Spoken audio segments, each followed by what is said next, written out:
जरा सोचो, अगर तुम्हें बिना किसी जुर्म के ऐसी जेल में डाल दिया जाए जहां जिंदा रहने के लिए हर रोज मौत से लड़ना पड़े, तो आपका क्या होगा। तो ऐसा ही कुछ होता है आज की इस कहानी में। मूवी की शुरुआत चिल्ली की एक जेल से होती है जिसका नाम सैंटियागो है। जेल में 400 कैदी थे, लेकिन ये असली मुजरिम नहीं थे बल्कि क्रांतिकारी थे। जेल में इन पर बहुत बुरा सुलूक किया जाता था। यहाँ का जनरल अंडरडे बहुत जालिम था। वो इन लोगों को सबक सिखाना चाहता था, इसलिए इन पर हर वक्त जुल्म करता था। यहाँ के हेड ऑफिसर ने साफ कहा था कि अगर किसी ने भी भागने की कोशिश की तो उसे मार दिया जाएगा, क्योंकि हर दिन चारों तरफ निगरानी रहती है। इन 120 कैदियों में 5 कैदी एक ही ग्रुप के थे और इनका लीडर लियान था। ये लोग इस जेल से भागना चाहते थे। कुछ समय बाद इन्हें एक नई जेल में शिफ्ट किया जाता है जहां इन्हें अपने सेल खुद चूज करने थे। लियान सेल नंबर 50 की तरफ भागता है क्योंकि उसके नीचे एक रास्ता था जहां से निकलना आसान था, लेकिन वहां पहले से एक कैदी मौजूद था, इसलिए वो सेल 51 में चला गया। उसके बाकी साथी अपने पसंद के सेल ले लेते हैं। 2 साथी आकर कहते हैं कि तुम्हें तो सेल 50 लेना था, जानते हो ना। लियान कहता है कि हाँ मैं जानता हूँ, लेकिन वो पहले फ्लोर पर था इसलिए पहुँचने में देर हो गई। तुम दोनों के फ्लोर ग्राउंड पर थे इसलिए तुम जल्दी पहुँच गए। प्लान ये था कि किसी भी तरह यहाँ से भागना है, जो बिल्कुल आसान नहीं था। यहाँ कैदियों से वही काम कराया जाता था जो उन्हें आता था।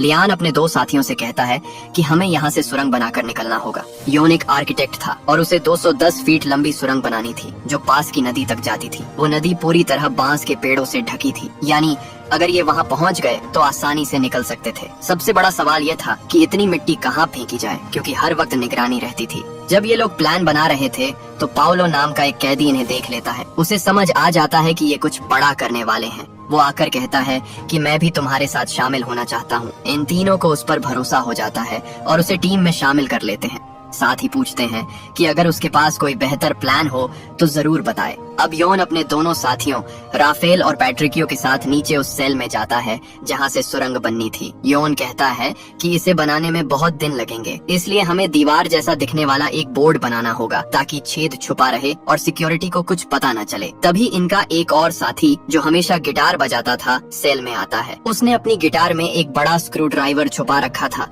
जिसे वो लियोन को देता है। लियोन उससे छत में छेद करना शुरू करता है और कुछ ही देर में सारा मलबा नीचे गिर जाता है। ऊपर एक बड़ा छेद बन जाता है। यह देखकर राफेल डर जाता है और कहता है कि इसे तुरंत बंद करना होगा, वरना गार्ड हमें मार देंगे। योन आइडिया देता है कि हमें बहुत सारे अंडे चाहिए और उन्हें पीसकर प्लास्टर जैसा बनाकर छेद बंद कर देंगे। सभी अपने काम में लग जाते हैं और गिटार वाला साथी बाहर जाकर गिटार बजाने लगता है ताकि सबका ध्यान बढ़ जाए। वो गिटार में एक खतरनाक धुन बजाता है जिसका मतलब था कि सिक्योरिटी गार्ड यहाँ आने वाले हैं। अंदर उसके साथी टूटे प्लास्टर को चूरा बनाते हैं और फिर अंडे मिलाकर आटे जैसा गूंथते हैं। इसे टूटे हिस्से पर लगा देते हैं और ऊपर से पोस्टर ढक देते हैं। तभी सिक्योरिटी गार्ड चेकिंग करने आते हैं। उनमें से एक पोस्टर हटाने ही वाला होता है कि तभी उसका ऑफिसर उसे बाहर बुला लेता है और इन लोगों की जान बच जाती है। अब इनका सबसे बड़ा चैलेंज था ग्राउंड फ्लोर से नदी तक सुरंग बनाना। दीवार के लिए पहले एक ब्लॉक बनाना था ताकि चेकिंग के समय उसे लगा दिया जाए। ये लोग लकड़ी से ब्लॉक बना लेते हैं और सुरंग खोदना शुरू करते हैं। तभी पता चलता है कि सिक्योरिटी गार्ड आ रहा है। ये लोग जल्दी से टूटे हिस्से को सामान से ढक देते हैं और अपने काम में लग जाते हैं। सिक्योरिटी ऑफिसर को कोई शक नहीं होता और वो चला जाता है। इसके बाद ये सभी रेडियो की आवाज तेज करके फिर से सुरंग खोदना शुरू कर देते हैं। ये लोग दीवार को उसी शेप में तोड़ते हैं जिस शेप का इन्होंने ब्लॉक तैयार किया था। उसके बाद ब्लॉक को दीवार में फिट करके अच्छे से चेक भी करते हैं। अब सबसे बड़ा चैलेंज ये था कि इन्हें और भी ज्यादा सावधान रहना होगा, क्योंकि सुरंग खोदते वक्त जो मिट्टी निकल रही थी वह बहुत ज्यादा थी। इसलिए सुरंग की मिट्टी को ऊपर वाले सेल में ले जाने लगे, यानी वही जगह जिसे इन्होंने गलती से तोड़ दिया था और अंडे वाला प्लास्टर लगाकर ठीक किया था, उसी हिस्से में वह मिट्टी भरने लगे। इन लोगों को जेल में कई दिन हो चुके थे और ये हर रोज उसी तरह से अपना काम जारी रखते थे। जैसे ही ये सुरंग खोदते, इनका गिटार वाला दोस्त बाहर तेज म्यूजिक बजाता ताकि अगर कोई सिक्योरिटी गार्ड सेल की तरफ आए तो यह उसे खतरे वाला म्यूजिक सुनाकर बाकी साथियों को अलर्ट कर दे। रोज सुरंग खोदते हुए जो मिट्टी निकलती उसे यह लोग ऊपर वाली बड़ी जगह में डंप कर देते थे। इसी जेल में ऑस्कर नाम का एक कैदी भी था। उसने इन तीनों को हर रोज एक जैसा पैटर्न फॉलो करते देखा तो उसे शक होने लगा। अगले दिन जब योन सुरंग की गहराई नापता है तो वह थोड़ा उदास हो जाता है, क्योंकि इतने दिन के बाद भी सुरंग बहुत कम ही बड़ी थी। योन कहता है कि दोस्तों हमें और लोगों की जरूरत पड़ेगी, वरना इस स्पीड से सुरंग खोदने में कई साल लग जाएंगे। उधर जर्मन जो बैग में मिट्टी भरकर ऊपर ले जा रहा होता है, उसे एक सिक्योरिटी गार्ड रोक लेता है और पूछता है कि बैग में क्या है, खोल कर दिखाओ। जब उसने बैग खोला तो ऊपर सामान रखा था और मिट्टी नीचे थी, इसलिए गार्ड को कोई शक नहीं हुआ। अब बाकी कैदियों को भी सुरंग दिखाकर कहा जाता है कि अगर यहाँ से भागना है तो सबको मिलकर मदद करनी होगी। ये सुनकर कई कैदी तुरंत मदद के लिए तैयार हो जाते हैं, क्योंकि उनमें से कई को मौत की सजा होने वाली थी। रेडियो पर इन्हें यह खबर भी मिलती है कि बाहर तानाशाही जल्दी खत्म होने वाली है, क्योंकि आम लोगों ने बड़ा आंदोलन शुरू कर दिया है। लोग डेमोक्रेसी चाहते थे, तानाशाह नहीं। लेकिन जेल के कुछ कैदी डेमोक्रेसी को लेकर भरोसा नहीं करते थे।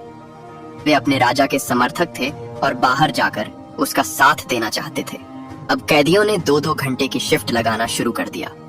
रात भर सुरंग खोदी जाती। जो मिट्टी निकलती वह अपने कपड़ों की अच्छे से सफाई करके उसे छुपा देते ताकि मिट्टी दिखाई न दे।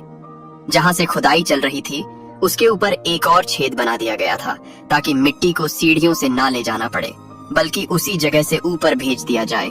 इससे पकड़े जाने का रिस्क कम हो गया और काम की स्पीड भी बढ़ गई। जब भी कोई कैदी सुरंग में होता, बाकी कैदी बाहर ऐसे एक्ट करते जैसे वह खेल रहे हों या बस टाइम पास कर रहे हों। कुछ कैदी पहरा भी देते थे और जरा सा खतरा दिखते ही सबको अलर्ट कर देते थे कि गार्ड आ रहा है। काम अब तेजी से बढ़ रहा था और सुरंग काफी लंबी हो चुकी थी। एक दिन ऑस्कर, जिसे पहले से शक था, आता है और कहता है कि मैं जानता हूँ तुम सुरंग खोद रहे हो और मैं भी इसमें शामिल होना चाहता हूँ। यह लोग उसे भी टीम में शामिल कर लेते हैं। योन अपने साथी से कहता है कि हमें बाहर से भी किसी की मदद चाहिए, वरना यहाँ से निकलना नामुमकिन होगा। वह राफेल से कहता है कि तुम्हारी वाइफ भरोसेमंद है, उससे मदद मांगनी होगी। राफेल भी तैयार हो जाता है। अब उन्हें जेल में 182 दिन हो चुके थे। उसी दिन कैदियों के घर वाले उनसे मिलने आए।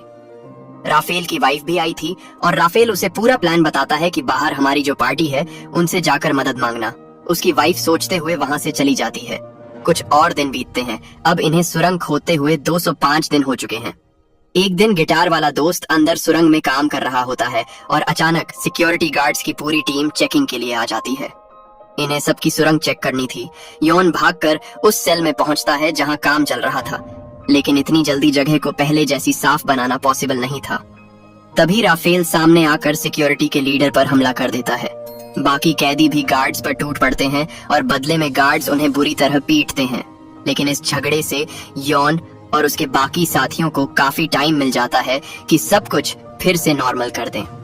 जब वह बाहर आते हैं तो देखते हैं कि वे सभी कैदी जिन्होंने सिक्योरिटी गार्ड्स पर हमला किया था, एनराडे ने उन सभी के कपड़े उतरवाकर उन्हें बाहर धूप में खड़ा कर रखा था।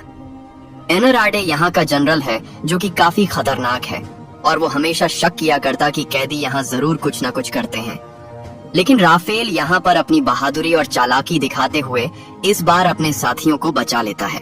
वहीं राफेल की वाइफ को दिखाया गया जो कि उस ग्रुप के पास जाती है जहां राफेल काम किया करता था और राफेल का पूरा प्लान इन्हें बताते हुए कहती है कि उसे तुम्हारी मदद की जरूरत है। लेकिन वो कहते हैं कि हम फिलहाल राफेल की मदद नहीं कर सकते, इसलिए वो राफेल के फादर के पास जाती है जो कि चर्च में एक पादरी थे। उन्हें बताती है कि जेल में राफेल और उनके कैदी एक सुरंग बना रहे हैं और उसे हम सब की जरूरत है। इसके बाद यह लोग उस आदमी से मिलते हैं जो कि पिछले मिशन में राफेल के साथ था। वो कहता है कि मैं कुछ ऐसे लोगों को जानता हूँ जो कि राफेल की मदद कर सकते हैं और अब यह लोग अपने प्लान में जुट गए। वहीं जेल का सीन दिखाया जाता है जहां पर उन कैदियों को 2-2 घंटे की शिफ्ट में उस सुरंग को खोदते हुए आज 392 दिन हो गए थे। सुरंग काफी ज्यादा लंबी हो चुकी है। ऑक्सीजन नहीं पहुंच पा रही थी तो अंदर जो कैदी सुरंग खोद रहा था वो बेहोश हो जाता है। राफेल भी उसके पीछे ही था, इसलिए वो उसे जल्दी से खींचकर बाहर निकाल लेता है। लेकिन वो समझ गए थे कि अभी ना कुछ इंतजाम करना ही पड़ेगा। यहाँ पर एक आदमी होता है जो कि जेल में काम किया करता है और उसके पास एक मशीन होती है जिस पर कि पेन लगाकर वहां तक ऑक्सीजन पहुंचा सकते हैं। राफेल उसे कहता है कि तुम भी हमारे साथ शामिल हो जाओ और इसने उसे भी अपने प्लान में शामिल कर लिया। इसके बाद उस मशीन पर जो कि इन्होंने उस कैदी से ली थी उस पर एक फैन लगाते हैं और प्लास्टिक के जरिए वहां तक ऑक्सीजन पहुंचा देते हैं जहां तक ये सुरंग खोद चुके थे। लेकिन अभी भी इनकी मंजिल काफी दूर थी और आज इन्हें सुरंग खोदते हुए 413 दिन हो गए थे। और एक दिन जनरल एनराडे जेल के कैदी को अपने पास बुलाता है जिसका नाम बिगो है। वो बिगो से कहता है कि मुझे लगता है जेल में कुछ न कुछ गड़बड़ है, तो तुम्हें मुझे बताना होगा कि आखिर जेल में कैदी क्या कर रहे हैं। बिगो कहता है कि मैं आपकी मदद जरूर करूंगा। वो भी गोल्ड को सिगरेट का एक डिब्बा भी देता है।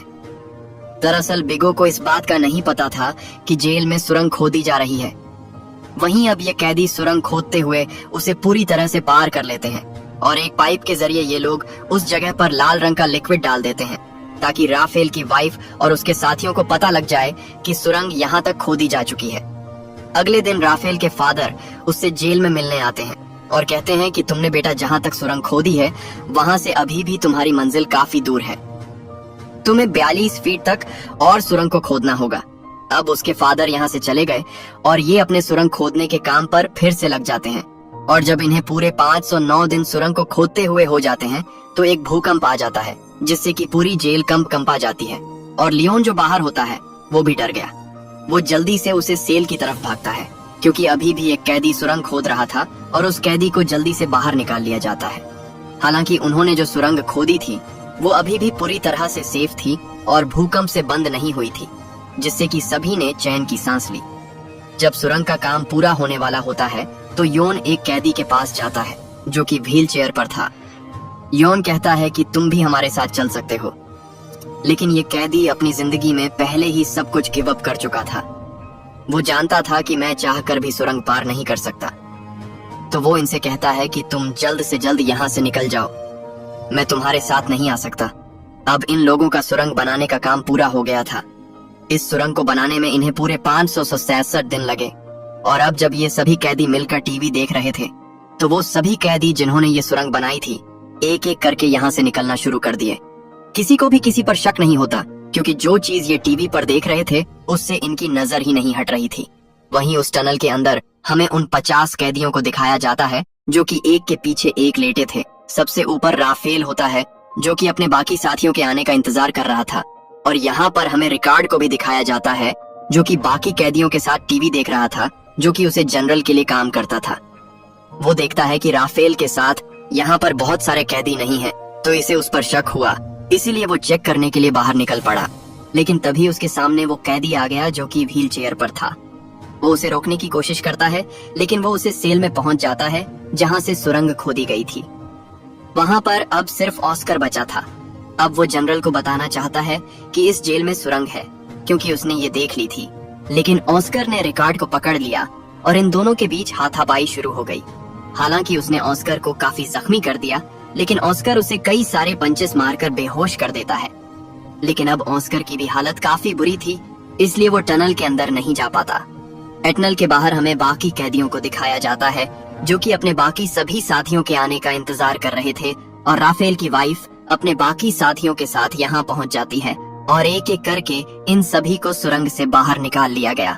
ये लोग इनके लिए कपड़े भी लाए होते हैं, जिसके बाद ब्रिज के ऊपर खड़ी बस में जाकर ये सभी लोग सवार हो गए। लेकिन मोस्टली अभी भी नहीं आया होता है, तो सभी लोग उसका इंतजार कर रहे थे। वहीं वो कैदी जो कि व्हील चेयर पर होता है अब सभी कैदियों को बता देता है कि राफेल की सेल के अंदर एक सुरंग है और तुम लोग यहाँ से भाग सकते हो। इसीलिए सभी लोग उसे सेल की तरफ भागना शुरू कर देते हैं। इसीलिए सिक्योरिटी को शक हो जाता है और बहुत सारे कैदी टनल के अंदर चले भी गए थे। लेकिन सिक्योरिटी गाड़ी लेकर कई सारे कैदियों को बाहर खींच लेती है और अब यहाँ पर सायरन बजना शुरू हो गया और सायरन की आवाज जब बस में बैठे कैदी सुनते हैं तो वो समझ जाते हैं कि अब हमें यहाँ से निकलना होगा। तब लियोन का साथी जर्मन कहता है कि मैं ऑस्कर को लेने जा रहा हूँ।